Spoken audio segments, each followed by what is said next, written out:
2024년 은혜 시대가 온다. 더 그레이트 실버불의 저자 피터 크라우스 이야기고요. 이 더 그레이트 실버불이라는 책은 그래도 해외에서 귀금속 업계에서는 꽤나 흥행했던 그런 책이에요. 그래서 이 작가도 그래도 해외 커뮤니티에서는 나름 인지도가 있는 작가고요. 이분의 이야기 한번 들어보도록 하겠습니다. 2024년 초 은은 역설적인 위치에 있습니다. 뭐가 역설적일까? 산업 수요, 특히 태양광 및 전기 부분에서 계속 증가하고 있으며 공급은 여전히 제한되어 있습니다. 반면 가격은 연말이 다가올수록 온스당 23달러를 유지했습니다. 그러니까 참 이상하다는 거죠. 사실은 이게 2021년부터 이상했어요. 수요보다 공급이 더 많아. 그래서 오히려 공급이 부족한 상황에다가 심지어 수요는, 그 중에서도 산업 수요는 역사상 최고치를 찍고 있어요, 지금. 아니, 이렇게 수요가 미쳐 날뛰면서도 공급은 부족한 상황인데 왜 은가격이 안 오르지? 이런 역설적인 위치에 있다. 사실 정확하게 말하면 2021년부터 역설적이었다. 그때부터 수요가 공급을 뛰어넘는 상황이었으니까. 이따가 보여드릴게요, 그 내용은. 은투자자들은 어떻게 이 두 가지가 동시에 사실일 수 있는지, 그리고 은가격이 마침내 상승하려면 무엇이 필요한지 궁금할 것입니다. 실버스탁 인베스토의 편집자인 더 그레이트 실버불의 저자인 피터 크라우스에 따르면 상황은 좀 복잡하지만 2024년 이후의 전망은 여전히 매우 우호적이며 연준은 현재 예상보다 훨씬 더 많은 상승 여력을 제공할 예정입니다. 그래서 이제 이 저자가 이야기하는 내용 중에 은의 공급 적자를 보면 적자는 여전히 높습니다. 그러니까 공급이 부족하다. 이제 재고가 줄어들고 있는 상황이다. 근데 역대 최고치는 아니지만 여전히 때 두 번째로 높은 기록입니다. 실제로 지난 3년간의 적자를 합하면 올해 전체 공급량의 거의 절반에 해당합니다. 라고 하는데, 그래서 제가 이 데이터를 직접 이제 실버 인스티튜트라는 그런 보고서에서 따가지고 차트로 만들었어요. 보시면 아시겠지만 갑자기 2021년부터 아니 수요보다 공급이 더 많아서 공급 적자가 나고 있어요. 2022년에는 역대급, 진짜 이건 사상 최고치를 찍었고, 지금은 사상 최고치는 아니지만 작년보다는 좀 줄었지만 그래도 두 번째로 높은 그런 적자폭이 나오고 있다. 아니, 지금 수요가 미쳐 날뛰고 있는데 공급이 늘리지도 못하는 상황이라 이렇게 되는데 가격이 23불에서 안 오르고 있는 게 말이 되나? 이 세 가지를, 이 3년 동안의 적자를 합하면 전체 은 공급량의 1년 공급량의 거의 절반 정도나 되는 어마어마한 양이 지금 부족해지고 있다 라는 이런 내용은 사실입니다. 이건 사실이에요.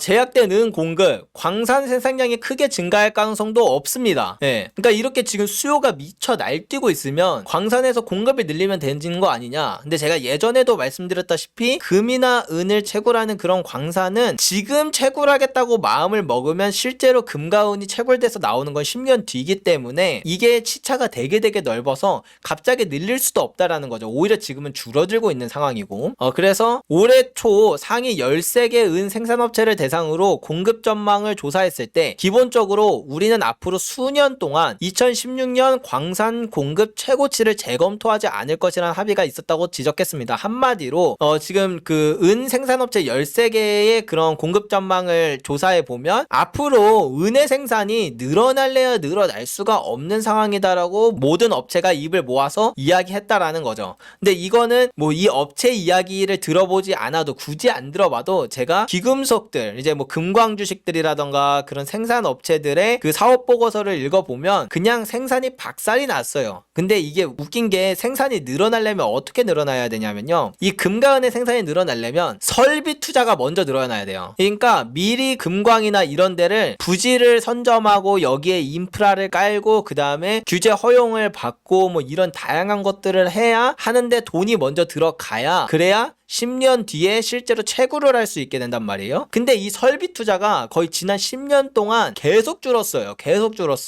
줄다 보니까 지금은 설비 투자 자체를 거의 못하는 상황이고, 이 정도로 심각했던 적이 별로 없거든요. 그렇기 때문에 생산이 당연히 앞으로는 더 많이 줄 수밖에 없는 상황인 건 뭐 굳이 저렇게 얘네들한테 안 물어봐도 저조차도 알 수 있는 거다. 아무튼 이것도 사실입니다. 자금 조달, 허가, 건설에 있어서는 너무 많은 어려움이 있습니다. 새로운 광산을 자산을 시장에 출시하는 데 필요한 모든 제약이 있으며 상황은 점점 더 어려워지고 있습니다. 말씀드렸던 그런 기후 위기라던가 이런 것들 때문에 안 그래도 지금 생산량을 늘리기가 어려운데 막 인건비 올라가고 뭐 올라가고 해서 뭐 비용도 올라가서 안 그래도 생산량 늘리기 어려운데 뭐 이제 기후 위기며 뭐 이런 것들 때문에 규제가 너무 심해졌다는 거죠, 이제는. 그래서 금광을 새로 채굴하는데 매우 큰 어려움이 있다. 요것도 실제로 사실이고 베리골드의 사업 보고서 내용을 보더라도 있는 내용입니다. 광산 공급량은 실제로 연간 총 공급량의 80%가 넘습니다. 그래서 광산 공급이 증가하지 않을 때 수요는 매우 건전한 방식으로 계속 증가할 것이고 공급 적자는 앞으로 몇 년 동안 매우 높은 수준으로 유지될 것이라는 매우 현실적인 예측을 모두 갖고 있습니다. 그러니까 앞으로 오히려 은의 수요는 더 늘어날 수밖에 없는 상황인데 뭐 4차 산업혁명이며 5GM, 전기차, 뭐 태양광 뭐 이런 것들 때문에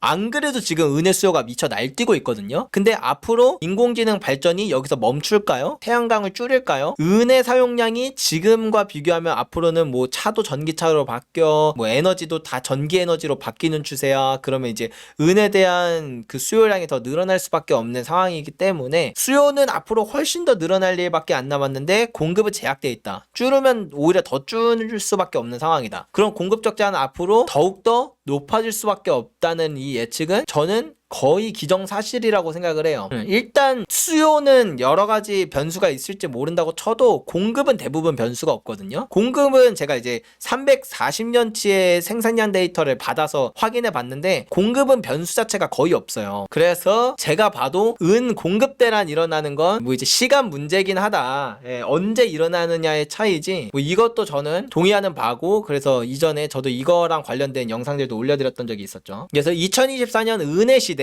라는 이제 내용. 태양광 부문의 지속적인 강세는 투자은행의 원자재 예측에서 공통된 주제 중 하나이며 그중 다수는 2024년에 은 가격이 크게 상승할 것으로 예상하고 있습니다. TD 시큐리티스의 애널리스트들은 은 가격이 새해 시작을 어렵게 할 수 있다고 생각하지만 금리 하락, 산업 수요 증가, 투자자의 관심의 회복으로 인해 2024년에는 은이 더 나은 성과를 낼 것이라고 말했습니다. 그래서 이것도 제가 실버 인스티튜트에서 이제 발표된 그런 태양광 수요에 대한 전망치인데요. 2011년부터 2023년까지 진짜 미친 듯이 늘어나고 있는 건 여기까진 사실이고 2025년까지도 앞으로 더 많이 늘어날 걸로 보고 있어요. 그러니까 우리가 단순히 2025년까지만 생각을 해보더라도 은에 대한 수요는 지금보다 더 늘어날 거고 공급은 더 줄어들 거라는 건 기정사실이다. 이러한 성과의 대부분은 태양광 수요의 급증과 투자자들의 관심 증가에 따른 것입니다. 산업금속에서는 처음으로 친환경 붐이 전통적인 수요 부분의 약점을 상쇄할 만큼 충분히 강할 수 있고 산업 사용자의 재입고와 투기적 포지셔닝을 회복에 도움이 될 것입니다. 친환경 붐이 그러니까 이제 기후 위기로 인한 뭐 그린 이런 에너지, 그린 에너지 뭐 그런 그린 붐이라고 이야기할 수 있는데 이걸로 인해서 태양광 수요는 늘어나는데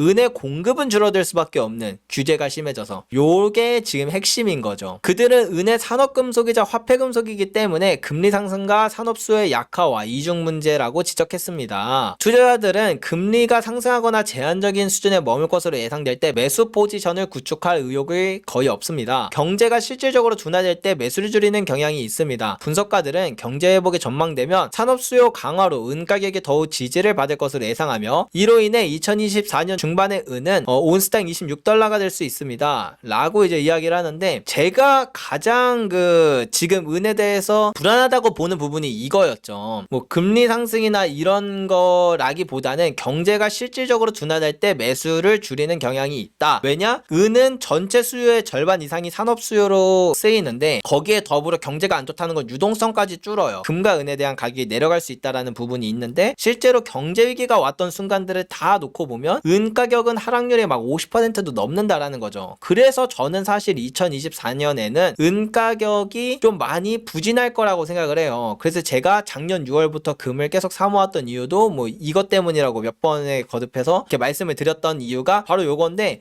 얘네들도 요렇게 생각은 한다. 다만 이제 아마 얘네들이 생각하는 건 그거 같아요. 2024년에 큰 경기 침체가 오고 그 다음에 이제 이걸 회복할 때 빠르게 가격이 상승을 하지 않겠는가라고 이제 봐서, 근데 실제로 위기가 터지고 나서 금과 은이, 특히 금이긴 한데 어쨌든 금과 은이 거의 시차가 차이가 안 나니까 금과 은이 회복이 제일 빨라요. 2008년 글로벌 금융위기 때도 금과 은이 저점 찍고 훨씬 더 먼저 상승한 다음에 한참 뒤에서야 이제 주식이 막 따라 올라가고, 이제 부동산은 그거보다 훨씬 더 뒤에야 따라 올라가고 그랬거든요. 예, 코로나 때도 마찬가지고요. 그래서 아마 얘네들 생각에는 2024년에 그런 위기가 와서 큰 조정이 올 수는 있겠지만 그 이후에 상승이 엄청 빠르기 때문에 2024년은 그래서 자기네들은 낙관적이다 라고 보는 것 같아요. 그때에는 금리나 실물 투자의 확보와 ETP의 구매 및 산업 수요가 함께 작용하여 시장 상황을 반전시키게 될 것입니다. 네, 방금 말한 대로죠. 유동성 들어가고 산업 수요 다시 늘어나고, 그 다음에 원래 금과 은이 돈으로서의 가치가 있기 때문에 경제 위기 막바지가 될수록 가장 먼저 상승해서 회복하는 그런 탄력성을 가지고 있어서 이제 2024년에 뭐 그런 위기가 오겠지만, 힘든 순간이 있겠지만 금방 반전해서 2024년 전체로 보면 그런 낙관적인 뷰다라고 이야기를 하는 것 같아요. 은은 금에 비해 변동성이 2배나 높기 때문에 이 랠리 단계에서 은이 더 나은 성과를 나타낼 것으로 예상됩니다. 귀금속은 일반적으로 실제 금리 인하가 발생하기 훨씬 전에 반응합니다. 이는 3분기 후반에 가격이 크게 상승할 수 있음을 의미합니다. 그러니까 이제 금리 인하가, 얘는 이제 3분기로 보지만 금리 인하가 내년 2분기 전에는 일어날 것으로 이제 시장 참여자들은 예측을 하고 있긴 하거든요. 그러면 이제 그거 이전에 금과 은의 펌핑이 한번 올 것이다 라고 보는 거죠. 올해 상반기에는 은값이 28달러에 가까워질 것이라고 생각합니다. 그리고 내년 하반기에는 잠재적으로 30달러까지 올라갈 수도 있습니다. 그러니까 제가 볼 때 지금 이 그 저자의 뷰는 뭐냐면, 첫 번째로 2024년에 경기 침체 온다. 그래서 은값 하락할 거다. 다만 이게 초기죠. 초기. 근데 두 번째, 이 저자의 경우는 3분기 전에 이 경기 침체가 와서 은값이 내려갔는데, 그래서 이때 금리 인하가 있을 거다. 그리고 플러스 이제 유동성 공급. 그리고 세 번째, 여기서 이제 경제 회복과 산업 수요 증가. 이게 같이 어우러지면서 2024년 전체를 두고 봤을 때는 은 가격의 그 회복이 어마어마하게 빠를 거니까 상승 포텐셜이 크다. 오히려 금보다 더 크다. 원래 금과 은이 경제위기가 오면은 회복 탄력성이 가장 높은 자산이기 때문에, 그래서 은이 성과가 아주 두드러지고 아주 멋질 것이다 라고 보는 것 같아요, 이 저자는. 근데 저도 사실은 얼추 비슷하긴 합니다. 저도 2024년에 경기 침체 가능성 되게 높다고 생각하고요. 그때 은값 많이 하락할 수 있다고 생각하고, 다만 이제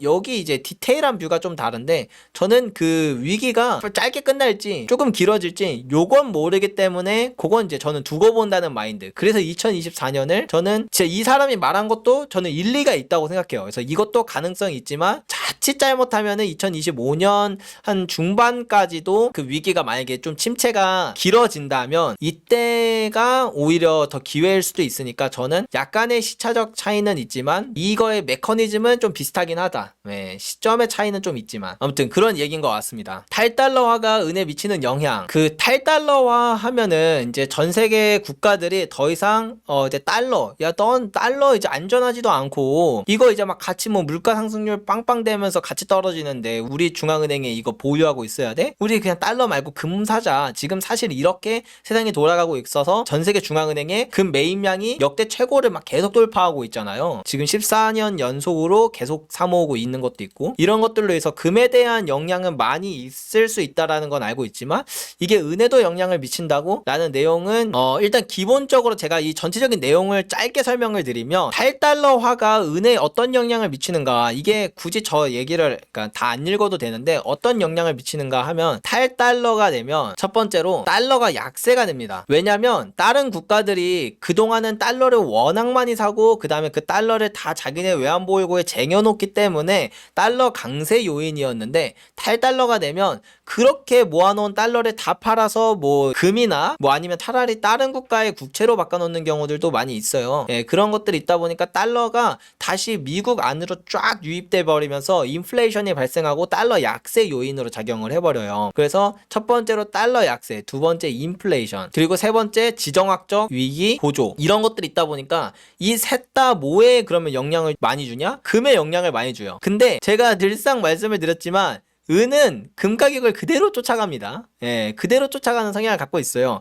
그래서 은에 영향을 미친다 이 얘기예요. 특별히 은이라서 뭔가 탈달러에 영향을 받는다라기보다는 탈달러화가 장기적인 측면으로 봤을 때 금에 많은 영향을 주기 때문에 은도 영향을 준다라는 내용이에요. 그래서 여기 이제 달러 지수가 뭐 금리 인하와 탈달러와 이런 걸로 달러 지수가 하락할 거고, 그래서 이게 은 가격을 올릴 거다. 이거 말 자체가 원래 달러 지수와 가장 상관성이 높은 자산을 뽑으면 이제 금이잖아요. 그래서 근데 금 가격을 그대로 쫓아가는 게 은이다 보니까 이제 그 얘기를 하는 거죠. 자, 이제 마지막으로 2024년에는 이렇게 은이 좋을 거다. 물론 경기 침체기에 은은 금만큼 좋은 성과를 내지 못하기 때문에 경기 침체에 따른 잠재적인 조치를 무시할 수 없습니다.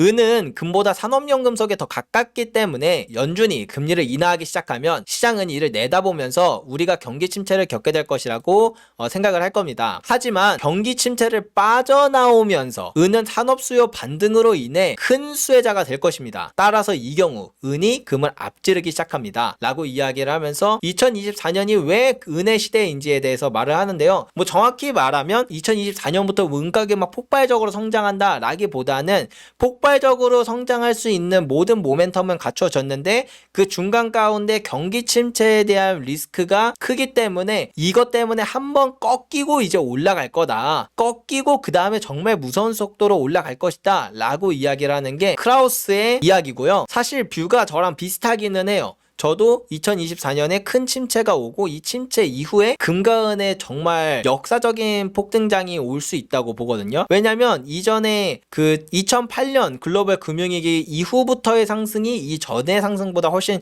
컸다라는 거. 그 슈퍼사이클의 기간 동안. 그리고 1970년대에서도 큰 조정이 있고 나서 1978년부터의 어마어마한 상승이 나타나거든요. 그때의 상승이 진짜 미친 듯이 커요. 그렇기 때문에 이번에 우리에게 다가오는 침체는 물론 그 침체의 기간 많이 힘들고 뼈 아프겠지만 그 이후의 상승이 어마어마하게 클 거다. 근데 우리가 그렇다고 해서 그 침체의 기간 이후에 금을 사려고 뭐 매수 포지션을 잡으면 어려운 게, 금은 모든 자산 중 막 주식, 채권 이런 다른 자산들을 다 합쳐도 회복 탄력성이 가장 빠르기 때문에 우리가 사실 연준의 정책이나 이런 걸 보고 매수 타점을 잡기가 되게 어려워요. 왜냐면 그런 걸 보고 매수 타점을 잡는 건 주식 잡을 때는 의미가 있겠지만 금은 그거 훨씬 이전에 먼저 상승을 하고 있거든요. 그래서 저 같은 경우에는 지금 같은 시기일 때, 이렇게 경제위기에 대한 리스크가 큰 시기일 때 금을 좀 많이 모아놓고 대비를 해놓고 있다가 경기 침체가 좀 심각해져서 이제 금 가격은 많이 오르는데 은 가격은 오히려 싸졌다, 이런 상황이 되면 내가 은 가격을 최저점에 잡겠다